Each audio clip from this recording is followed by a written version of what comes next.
Hello everybody and welcome to another video. Today we're going to be talking about Dragon's Reach Part 1, which is the most recent Living World patch. In particular, I'm going to be talking about the story. Okay, we're going to do a tiny summary where the plot was before this patch, and then we're going to go through what it involves this time around. So therefore there will be spoilers. The footage will be footage of the story instances, and everything I'm talking about is going to spoil, you know, big stuff, especially the big twist thing at the end and so forth. So if you care about that, do be aware. I did hear while I was asleep last night there were lots of bugs with the patch, so I think those have been ironed out now. I've completed the entire thing on live as well as on stage, and it seems fine, but if you are cautious of spoilers, just a fair warning here. Before we really dive into this, I will say I thought the story in this patch made a lot of sense in terms of like what ArenaNet are capable of. Obviously we had this trailer that showed Rytlock plunging the sword into the ground and he's saying, Ascalon, I can free you from this curse.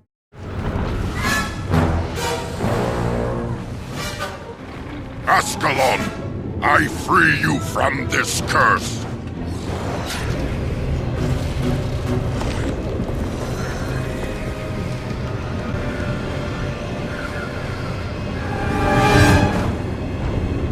I have to go after it. Without it, we'll never end this war.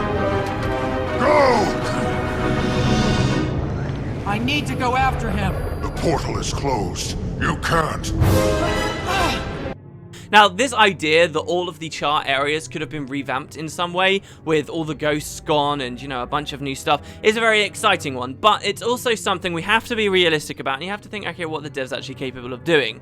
And when you live in the real world, a world where you have to put resources on one thing at the detriment of resources to another thing, is that really what we all wanted to happen most, you know? So I'm not disappointed by the end here. There is a specific thing. Basically, I guess I can spoil it. The foefire is not reversed in this patch, and I think that's fine, honestly, because for them to do justice to it being reversed would just be a lot of effort. And I thought they did it very cleverly in that even though the foefire wasn't reversed, obviously the plot developed in a significant way and all that stuff kind of had to happen. It didn't feel like just this useless thing we went to. But we'll get to that. That's the end of the patch. Let's take it back to the beginning, okay? Dragon's Reach is mostly about us bringing the various peoples of Tyria together. It's very on theme, really, if you think about the original personal story. The original premise of Guild Wars 2, 5 races unite against Zhaitan. And it was kind of weird for me, therefore, in this part of the living world. Obviously, we're trying to do it again to fight Mordremoth, and it seems a bit weird. It's like, well, hold on. Didn't we already do this? Yeah, we did. Well, Trahearne did this, so we helped him. We helped form the pact, but he did all of the logistical stuff. We already have this force. Everybody already is united, and now it's like we've just reset to 0 again, and that would be fine. I just feel like ArenaNet haven't discussed why we've reset to 0. This patch marks the introduction of Trahearne, but himself back into the story in a small way, and for the first time now, it's felt to me, especially as a player who's just come out of replaying the full personal story again, listening to all the dialogue, it feels for now, the first time in Living World, like we're really getting a continuation. Like this is almost like, oh, this is the sequel to the personal story kind of thing, and it's just weird. There's not been much talk about how Tyria reacted to the death of Zhaitan. Has there ever been any talk at all? Except that final mission when we're having a party at the Fort Trinity after the events of the personal story. There's really not been, and I feel like that's a huge thing we're missing. Why are we resetting? Why are we pretending or ignoring so much of what went into the Zhaitan fight? That's not to say they ignore the pact completely. Obviously, the pact have come forward a bit, and there's a very interesting mail in this patch, but I don't want to jump the gun. Anyway, so yeah, overall, I think the patch was good. They were very smart about things. Perhaps a little bit short. This is Dragon's Reach Part 1. Couldn't we have just had Dragon's Reach? You know, no splitting of parts. I really think that it felt like half a patch. It was a lot of gameplay, sure, but it felt like half a patch to me. But at least it ended on a high note, right? Okay, so where did the story leave us off before we started here? We plugged ourselves into Omad's machine, we saw the Eternal Alchemy, lots of discussions happened about that, but the key thing we noticed about the Eternal Alchemy was that at its center was the Pale Tree. We immediately come out and we say, wow, look, there is this crazy cosmic war between the Elder Dragons going on, and it would seem in the very middle of it is the Pale Tree. She seems to be pretty important, guys. Let's go have a chat with her. And indeed, that's immediately where we pick up on the patch. It's curious to me because I do know there were some community theories out there that maybe in this patch we weren't going to speak to the Pale Tree straight away. It seemed to make sense that maybe, you know, our access to her would be somehow declined, and then the idea of this patch is we're, you know, gathering up with these great heroes, these great leaders, so that then she would be forced to listen to us. But no, she is entirely cooperative with us. From the get-go, we go up and we have to speak with her. I think it doesn't surprise me that she's very cooperative with us. Another thing that's been going on in the community is the idea that maybe somehow the Pale Tree is evil, right? Maybe the Pale Tree is this force that's manipulating people in a bad way. She wants Mordremoth gone, but only to, like, fuel her own agenda or whatever. And I just don't see them going that way. There's some fun ideas, like there's a description of the Pale Tree that explains that her roots, which is really what she is. When we talk to the Pale Tree, we're not speaking to the Pale Tree, we're speaking to the avatar of the Pale Tree, the spiritual, magical thing with which she uses to communicate with us. But the tree itself is this vast network of roots beneath the ground, and there's even a specific description that says, like, they could reach across all of Tyria or something. And then there's these fun ideas. You can say, oh, maybe she's evil, maybe these vines we're seeing aren't Mordremoth at all, maybe it's the Pale Tree. And as fun as that is, this patch to me, she's so cooperative, so nice straight away at the start. I don't see her as being evil at all. Like, I feel like if ArenaNet are setting up a character to backstab us, they make it painfully obvious that there's something wrong with them somehow. They have an evil voice or whatever, like, and people immediately snap to it. I'm not getting that vibe from the Pale Tree, which would be a very good thing if she did end up backstabbing us. Sure, I just don't think that's the narrative they want to tell. Especially with in mind the fact that the Sylvaria player characters and so many prissy people get offended by the idea their player character could be, you know, the son or daughter of this evil thing. I just don't see them doing it. Think about this too. Guild Wars 2 hasn't had much backstabbing at all, has it?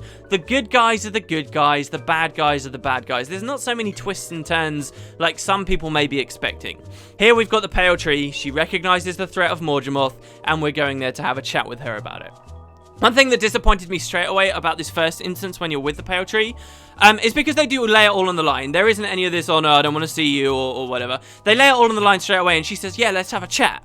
And this could be amazing for the story. We could, right now, talk candidly with the Pale Tree about everything she knows about the Elder Dragons, everything that she knows about herself, everything she knows about the future of Tyria, everything she thinks we have to do to set it onto a new course. You could just have that conversation. Everything is wonderfully cooperative, but our player character never thinks to ask, and she never obviously deems to think it important, and that was annoying to see. I felt like I was like watching one of these TV shows where there's so much for two characters to say, but they don't say it, and because of that, like, disaster comes later. It was just frustrating, really irritating. What was interesting, though, maybe on that kind of topic is the Pale Tree was asking us more questions than we were asking her. We said, yeah, we know about Mordremoth or whatever, and then she says, oh god, okay, right. What's going on with Mordremoth? And then you have to say to her, you have to tell her that Mordremoth, the vines are appearing everywhere, and that Mordremoth has somehow got all the way over to the Iron Marches. That's your job. How doesn't she already know this? It makes her look way less omniscient than perhaps the devs want us to think she is, especially in light of the fact we're holding a summit there just to get her unique perspective on things. Obviously, maybe the idea is, okay, yeah, I have information, but I'll tell you when everyone's there to hear it all together. And I do still remain excited for next patch when this big summit occurs. So anyway, yeah, let me make this clear. Everybody agrees, right, the Pale Tree is totally on board. She says, yes, get as many powerful leaders, prominent people in Tyria as you possibly can together. We will have a big discussion, an idea, a meeting of, let's form this alliance. And that's an exciting idea to me, not just for the information we get, but to see a more formal, hey, we're the different races and we're coming together kind of thing. Like, yes, that was a big part of the personal story, but how did they deal with that at Guild Wars 2's launch? They said, okay, all of the races, they don't really get on, they've all got their own issues, but some members of these races join the Orders, and the Orders are a mixed bag of races, and then we're going to join the Orders together to make the pact, and that's how it happens, like in this weird triangle. There is no direct Smoder talking to the Arcane Council kind of thing, and that's what we could see next patch. That enthuses me. There were some other cool little things in this instance straight away. I really appreciated the fact that the Pale Tree says, oh yes, I know you, and she specifically says that you were with Trahearne during that vision of Awe.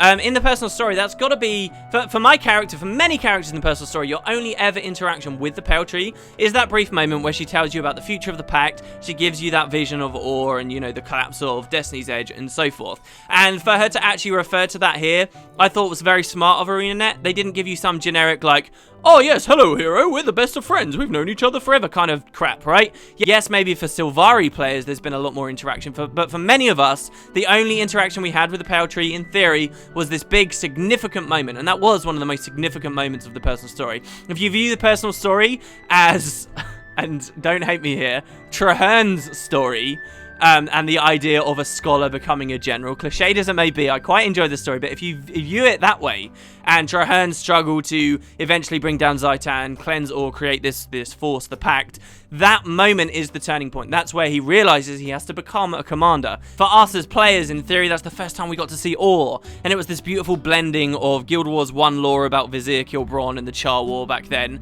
and all this new stuff with Destiny's Edge, and all this new stuff with Zhaitan and Trahearne, and it all came together. It was great. So I really liked that now, 2 years after launch, we get this mission where the Pale Tree remembers it too, and she refers to it. They also do two things with the Pale Tree here with regard to the rest of the Sylvari. Number one, they make it seem like the Sylvari know a fair amount, the Sylvari of the Grove. And then number two, they make it seem like the Pale Tree is deceiving them in some way. So basically, there is a warden. I believe this is a totally new character to the game. This guy called Lokin or Lochin.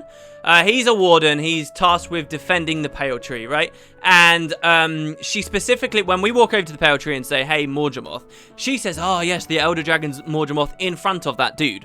So that suggests that the Sylvari living in the Grove sort of know who Mordremoth was. She even mentions that they heard a big roar, presumably when Scarlet woke him up way back when. So the Sylvari seem to know that, but then she immediately sends him away. She gives him an excuse to leave, and she says, we have to talk in private about this, which suggests there is information she has. She doesn't want the Sylvari of the Grove to know, and the question about that is obviously why. I found it kind of interesting, her like fake excuse to get rid of this guy as well was to go find, I'm going to say her name wrong, was it Neema, I believe? But this character is actually one of the Sylvari Firstborn. It's always cool when you get to interact a bit more with the other Firstborn. But you guys should know this character doesn't appear on screen. But this is actually like one of the Sylvari's greatest warriors, a member of the Firstborn, and the leader of the Wardens. So that might suggest that, you know, the Pale Tree tells us it was just an excuse. But really, she knows, oh my god, Mordremoth's getting a bit more active. We need to defend the Grove better. We need to amp up what the Wardens can be doing. The Wardens, if you guys are unaware, are the Sylvari specifically charged with the protection of the Pale Tree and the Grove. They're like their guards or police or whatever. One of the lines a little bit later towards the end of this instance was where Bram went, the world coming together for a single cause? Yeah, that'll happen. What are you talking about? What are you talking about? How did we defeat Zhaitan? This was the whole thing. This is why it feels weird to me. That did happen. Trahearne made it happen. Or, you know, sort of with the pack. This irritated me. It irritates me that we're going back to this story, but ArenaNet are just completely ignoring that this story already happened. That might get addressed next patch, though, because of the Trahearne stuff. So, moving on. Finally, I thought they were just a little bit clever in this whole patch in general. You start to see it here. Dodging around Zodja. You guys have heard it. It's rippled through the community quite a lot recently. There are two voice actors in particular they struggled with for Destiny's Edge, getting these voices back.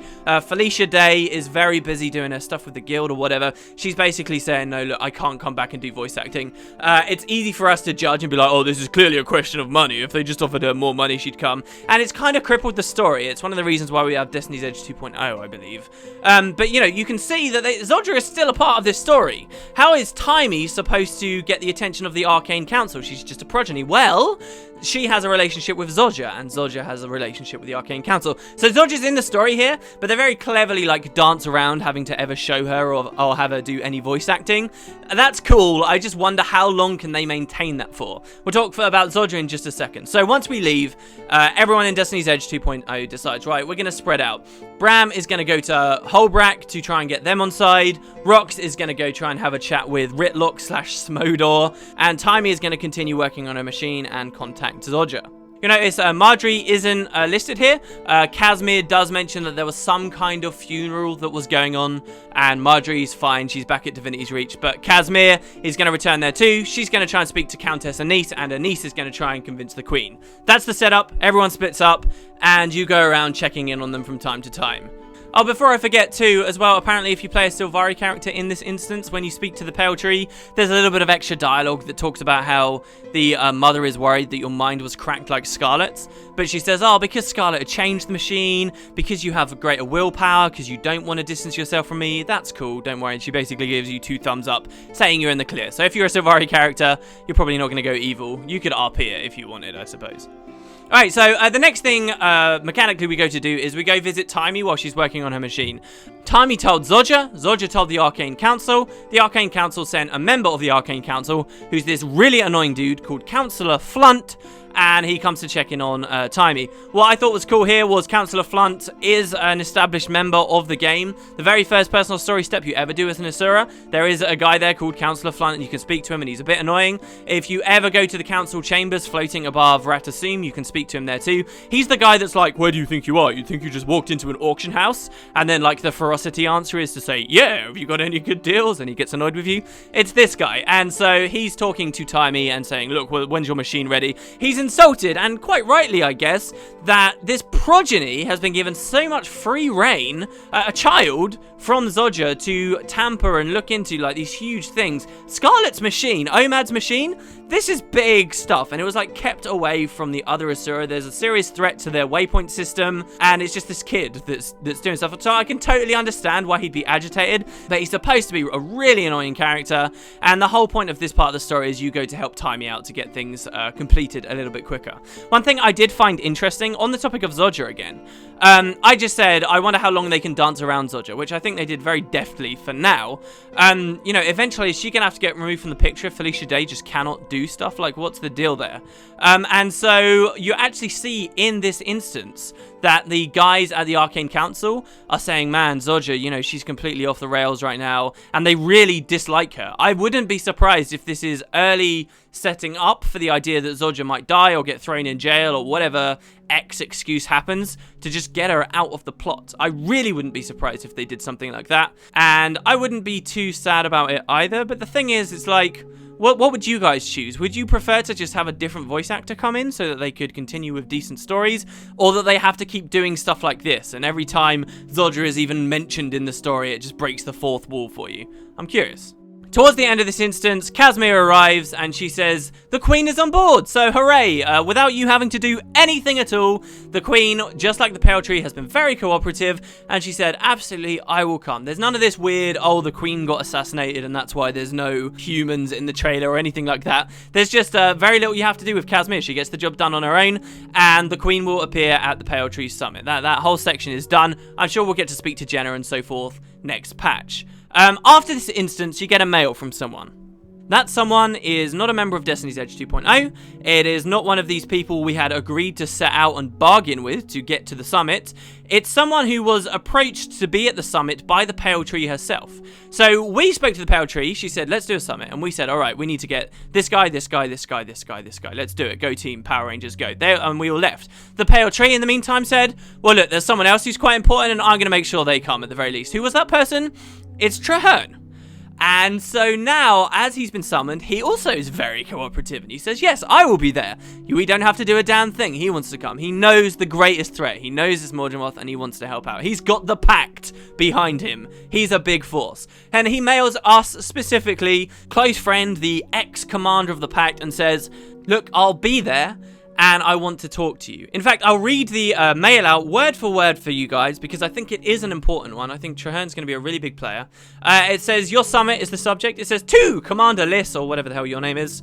And it says, I'm writing to inform you that, at the behest of the Pale Tree, I will be attending the summit you are arranging to discuss Mordremoth. I'm deeply curious to discover what the world leaders will say about the idea of combining efforts.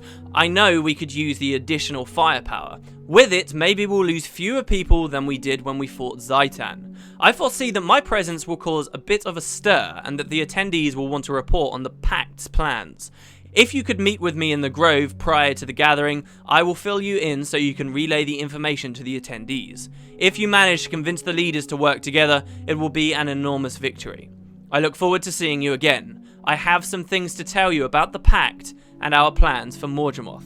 This is cool! Like, I know this community, though. I know the Guild Wars 2 community, and everyone has this weird, like, half-serious, half jokey hatred for Trahearne, and I'm really scared that you guys are going to rebel against this. This is, what was I just complaining about at the start of this video? That we missed all this fallout from the Zhaitan story, right? This immediately, as soon as I got this mail from Trahearne, it made me very excited. It feels like we're actually getting a continuation from the story. Please don't, like, push Trahearne away. My worst fear right now is that ArenaNet are going to see, Trahearne isn't this much loved character in the story. Many players will say, oh, he should die. Man, I want to kill Trahearne. Wouldn't the living world be so good if we get to kill Trahearne instantly? Blah, blah, blah, blah, blah. I'm really concerned that they'll see comments like that and they will either kill him, make him as minor of a player as they possibly can in this story, or do something really stupid like make him evil so that we can kill him and not feel bad about it. I don't want any of those things. I want him to come to the forefront again. This was legitimately an interesting character. If you push all this nonsense aside, like, oh, it was called the personal story, not Trahearne's story, semantics aside, the personal story was bad for a lot of reasons, and Trahearne is a complete scapegoat to people for those reasons. If Trahearne didn't exist, you guys know how disjointed and lacking in narrative pretty much 60% of the personal story would have been, the last 60%. It would have been terrible. This is an interesting character, and yes, some people will say maybe he shouldn't have a part in the story because his wild hunt is to cleanse Air. He should just stick about in Air. You may forget, now I have just played the personal story. This is probably why my enthusiasm for this character is a bit higher. I just played it all with an open mind. I think the character did fine, and at the very end, one of the last things he says to you is, you know, it's really weird. I've spent my whole life aiming towards this goal of cleansing Air. And now that I've achieved this, and it treats it like he's achieved it, right? Now that I've achieved this, I have to think for myself, and this is kind of interesting. What will I choose to do for myself? That is incredibly on theme with many of the things that are going on in the living world right now. Like, think about everything to do with Scarlet, choosing her own path. It's kind of the same here with Trahearne, and there's nothing wrong with him going forward trying to look at other Elder Dragons. So I really am very excited. I predict next patch will start with a conversation with Trahearne. Just before the summit, he should drop some bombs on us.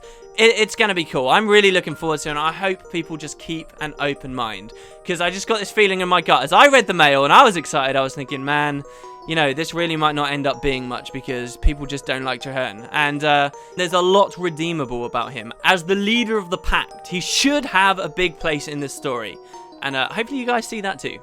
Anyway, so you get the mail from Trahearne. That's 2 people on board straight away. That's very cool. We go with Bram to check out what's up with Eir.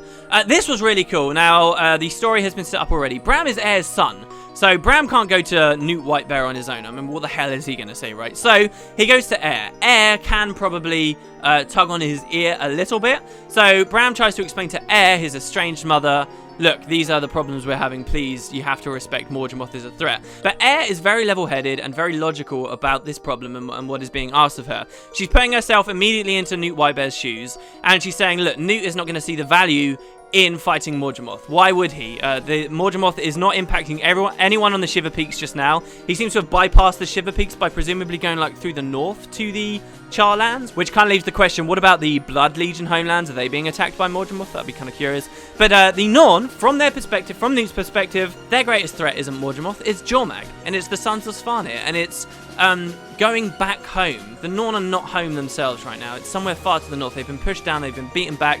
That is their goal. And Eir is right, you know, there is no reason for Newt to come and to see this. So Bram starts getting really annoyed when Eir voices these opinions. It's really interesting to watch. There's one line where Bram says, Eir, you just don't understand. And Eir just very calmly says, I understand a lot more than you know. I thought that was really cool. What you guys have to remember is, as far as Destiny's Edge was concerned, she was their leader. This is a powerful leader. This is a logical thinker. And this was her showing that at that point. It was really, really awesome to see, actually, and I enjoyed it an awful lot. Aside from that in the story, not much happens. I spent a while poking around the house, seeing if Magdale was there. My theory about the way this plot was going to go was we'd help Eir out, and then she'd say, here's Magdale, go give that to Rytlock, and then they can end the foefire. We'll talk about that in a moment. There was no Magdale involvement whatsoever in this patch. We go north. Basically, the idea is, hey, if we kill some Sons of Svarnir, maybe Newt will listen. We go do that. When I was playing on stage, it involved me completing an entire meta event, which was very fun. When I played it on live, that meta event was already done, so all I did was press F on something, and then I went in an instance that was like, great victory, and it just felt terrible. They have a bit of an awkward conversation, which was fun to listen to, very human of them, or very Norn, I guess, of them, and Eir leaves back for Holbrook, and I guess we assume that Newt is eventually going to say yes. this. I think it would be quite cool if next patch Newt just does say, look, sorry, the Norn have no interest, even though we did this. I think that would be really cool. And there was a bit of community speculation before this patch came out. People saying, oh, you know, what if Jormag becomes a bigger thing? What if we have a two-way Elder Dragon battle? I didn't predict this. It's the same as with the Ghost thing, the foefire thing. Like, they have to have an amount of scope. They can't deal with everything. You know, they're only just dipping their feet into the Mordremoth idea of the Elder Dragon. If they try and expand the story, make it too grand, too epic or whatever, and they can't prove they can even, like, do one Elder Dragon really convincingly through the living world, it would just, I think that would be very messy. Obviously, I'm excited by the idea of multiple Elder Dragons fighting one another, but I didn't see the devs risking doing something like that, and they certainly didn't. There's just a couple of ice brewed around. It doesn't seem like Jormag has become more prominent in the story right now. I will mention as well, in the personal story, there's so many references to Jormag. Like, it really seems like, at launch, the devs were going to say, okay, first we kill Zhaitan, then we kill Jormag. The Pact, even themselves, were fighting a two-pronged war. Yes, they were mostly active in Aur, but even if you just walk around Frostgorge Sound, you'll meet loads of Pact people who say, yeah, we have to defend this place. Tyria is being attacked from the south by Zhaitan, the north by Jormag. And there's so many suggestions that, hey, Jormag's going to be the next. I just don't think he is. I don't think he's going to have a very big place in the living world here at all. The instance ends on this cool line from Bram, right? And he says, I don't see how we've been loners for so many winters. We can't continue to fight alone. Now, with that line, I just thought this was cool. Maybe this is a bit of literary analysis here that I caught, okay? And I'm as dumb as a post most of the time. I won't catch stuff like this. But he was talking about the Norn in general, but he's also just said, wow, my mother's actually pretty cool. So he could also be talking about him and his mum at the exact same time. I'm sure that's deliberate. I don't see how we've been loners for so many winters. The Norn in general, me and my mum. We can't continue to fight alone. Thought it was cool, and maybe you guys missed it, so I thought I'd mention it. Alright, and finally we come to the last part of the story. We've already done a bit of stuff in Ascalon in the Iron Marches, but now we're dealing with Rytlock, and we're dealing with Rox. So Rox isn't brave enough to face Rytlock alone. She's concerned she's going to get scolded because she never took her opportunity to defeat Scarlet. Instead, she went to tend to Bram, and we sort of give her a bit of moral support. Rytlock grills her out, nothing serious, she doesn't get attacked or anything. That would have been cool to see the char be all bestial instead of just talking about it all the time. So he just shouts at her for a little bit. She walks off to the side and we say, hey, how's it been going, Rytlock? I see you're still a very angry person. And he randomly just says to us, hey, look, yeah, you know this sword I've got? I've been doing all this research for the past couple of years. I would assume 2 years since Zhaitan's fall. And I think I can end the foefire. And it's just all this stuff that just suddenly gets thrown on us. There's no elaborate way that they've linked it into the living world. They just throw it at us. Basically, Rytlock's thought is this, okay? Through his research, through these papers that had an old Aurian seal on them, is that when the gods gave magic to the humans, not only did they give magic to the humans, but they gave the king of the humans at the time, because they're all united at the time, King Doric, they gave him a crown, and they gave him 2 flaming swords, right? And these were to defend themselves. This was for the humans to defend themselves. And so these were passed down through human kingdoms throughout history. Now, this is obviously already kind of weird because then we had 3 different human kingdoms. Presumably, those swords and that crown stayed within Aur for a long time, but somehow they became Ascalon things. Not Crichton things, not Aurian things, they were just there in Ascalon. And there's never been any mention that Ascalon was somehow superior to the other of the human nations. If anything, or the Aurians throughout time were probably the superior ones if you really wanted to get technical about it. So they don't explain how these came to be Ascalon things. They don't explain how it was King Adalbern and his son that had them and the previous king, and why it was the Ascalonians that had all the replica fiery dragon swords and not the Crichtons. But whatever, this powerful magic ended up there. Rurik died with his sword, Sahothin, and Adalbern died with his. But here's the thing, Rytlock thinks you only need 1 sword to break the curse, which to be fair is the law we had already. I was mistaken, you don't need both, you just need 1. But Rytlock's thought is this: Magdea creates the curse, Sahothin destroys the curse. So he already has Sahothin. He doesn't need Magdea. As I say, there's no Magdea in this patch at all. I think that's quite disappointing, particularly considering the fact that Eir had it. Did the devs just forget that she had it? Like, how can you set up a story like this, where Eir is there in the same patch, we just chatted with her, and there's not even a brief mention? Like, did they just forget? Why do I jump to this idea that they're incompetent like this? I seriously hope not. So, anyway, they set up this idea that all you need is Sahothin. Sahothin breaks it, Magdea creates it. So they go to a place of the undead. The prophecy we'd heard before was that you had to go to the Ascalonian catacombs, I believe. Instead, we go to Baradin's vault. Why did we go to Baradin's vault? Just because I mean, they never go into it. There's no mention of Baradin at all, no mention of all that cool story about the old human royal structure, none of it. Like, he doesn't even seem to know that they're in the tomb of someone who could have once been a king. It looks to me like the devs were just like, okay, we need to go somewhere like the Ascalon Catacombs. We don't actually want it to be the Ascalon Catacombs because that would be kind of weird mechanically. Oh, look, there was this place where the Char starting stuff went. Yeah, let's do it there. And then they did it. And again, it's like, wait, did you forget? I mean, you've said it here. Could we not have like a tiny tidbit? Not a tiny tidbit that mentions Baradin and says even something like, I think this would be a great place to do it because Baradin was once a king. Even that would have been enough. There's just no mention. So that was a bit of a shame. Anyway, so before he can actually enact the ritual, there's this idea of this crown. Since the foefire was enacted by Adalburn, the crown had cracked into 4 pieces. If you're holding one of the pieces, it will very slightly pull towards the locations of the others. So Rytlock gives you the piece he once found, and he says, look, find the other 3 pieces. So you travel around different Ascalon areas, cool places, might I add. Serenity Temple. I remember some of the old demos, people in Serenity Temple. It's awesome to play there now with tons of players doing all these old events. It is a shame the new system, this is mechanics, not story. How many of you guys, I'm really curious, let me know, how many of you guys during this part of the story never actually did any events at all? You just went there and it was like, oh look, it's already done, there you go, boom, done. Because that is like such a huge flaw. Like, I really enjoyed it on stage where I had to complete the events myself, but it seems like their cooldowns are all the same as they used to be. So if someone completed it like 10 minutes ago, then you just get a free ride. It's funny because there's some dialogue later on where your character says, oh, this was not a walk in the park. This was not a walk in the pavilion, I think it is. And it's like, what are you talking about? Yeah, of course it was. I just waypointed to a couple of things and pressed F. So that was a bit of an oversight, but whatever. You travel around these different areas in Ascalon, rebuild the crown. With the crown and the sword, you head into Baradin's crypt, though it may as well have been anyone's crypt as far as I could see, and Rytlock enacts the ritual. There's a bit of ghost resistance. You get to fight Baradin's statue again. It's a pretty cool boss fight. He goes invulnerable. There's these menders that keep trying to repair it you have to kill. There's these one-shot things in the area that will blow you up. But once you've destroyed the statue, Rytlock slams the sword into the ground. He says, Ascalon, I free you from this curse. A hole opens up. The sword is hovering over the hole, and then it falls in. Rytlock, freaking out that he's just lost this sword, jumps in after it, and the hole disappears. You speak to Smoder the Unflinching, who came in with you to witness these events, and he says, yeah, it looks like Rytlock's gone.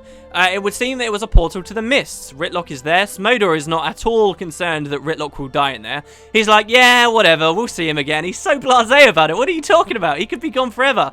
Our character even says to Rox, yeah, the mists are vast. We may never see Rytlock again. Smoder says, when you next see him, tell him to come find me. So Smodor's confident. I, as a player of the game, am pretty confident we'll see Rytlock again. Very interesting, right, though?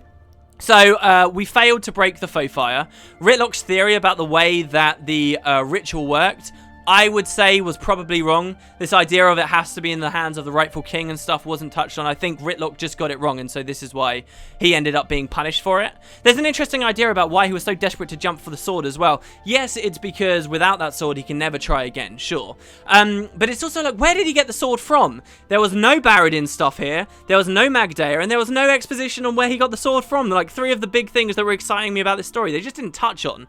The Trahearne thing isn't so bad, though, because you, as a player, can ask Rytlock, hey, where did you get your sword? And he just goes, irrelevant, blah, blah, blah, blah, blah. And to some people, that's going to be a bit of a slap in the face, and they'll be like, oh my god, why don't you say us? To me, I'm happy with that, though. The fact that the devs let you ask him, where is the sword, and he says irrelevant, shows that it's still an important plot point, that it's something you should be speculating about. The other things, like just Magdaia isn't a part of the story, Baradin isn't a part of the story, because they're not even remotely mentioned, those feel way worse. Do you know what I mean? It's like the devs don't even know that they're parts of the story and they may as well not be there.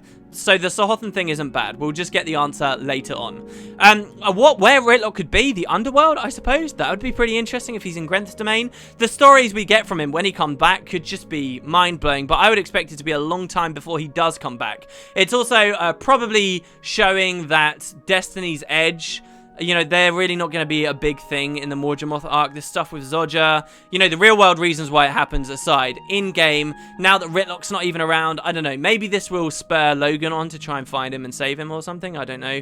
But I doubt that they are going to be a unified force in the fight against Mordremoth. It's us and Destiny's Edge 2.0. We're the unified force. I look forward to the day that Rytlock randomly appears somewhere new, though. That's going to be really fun to see. We've actually seen in Guild Wars 2 a lot of characters just disappear into the mist. mists. Even Eir, if you do like the human path or whatever in Eir, the human that you're traveling with, at the very end of the path, he says, oh, look, oh my god, I'm going to the gods, and he evaporates into the mists. There's a grave that you can find in Brisbane Wildlands of an old Asura that people say, oh, we assume she's dead, but it's more likely she's just, like, got teleported somewhere, like, to another world, and we may never see her again, and that was, like, a matter of years and years and years ago. You hear about it a lot, and now that a main character has done it, I'm actually confident we may see that main character come back. And it was a cool ending, you know, foefire stuff, that didn't happen, but because Rytlock disappeared, that made this whole story worth something. It still impacted the plot, even though it's not got rid of all the ghosts. And if you really think about it, maybe that's for the better. I personally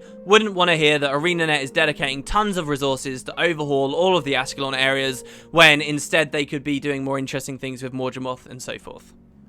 So, what else? I mean, I've got so many little notes here that I just end up skipping over while I'm talking about things. I thought it was cool that when you do the Bria event, when you're, like, collecting the pieces of the crown, the cubs say, oh, yeah, Rytlock's flaming sword, and you're, like, in the middle of doing a story to do with his flaming sword, even though that dialogue was written back at launch. I thought it was cool that they used this, like, return to previous areas as an opportunity to overhaul, like, the Bria event, and they gave her all of those new big orange tails and stuff, that, like, they're using these chances to make that content better, even in slight ways. I thought it was so badass in the Char area to actually be playing with Smoder. Like, I don't really care about Newt Whitebear or many of the leaders, but actually walking around with Smoder, the Imperator of the Iron Legion, was cool as all hell.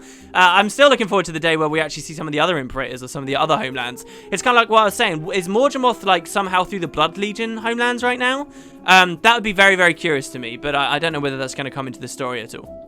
Another thing, a bit like this, we're hanging out with the sword and then it gets mentioned again. It was cool when we were with Timey to hear the Arcane Counselors mention Snaff and, you know, how Zodger's had a lot of lenience since he died. And then you immediately go to the Shiver Peaks, and outside Eir's house is another carving of Snaff. You know, this is all new story we're dealing with, but you open your eyes ever so slightly and you see all of these old plots and things that are still hanging about like flies with what we're doing.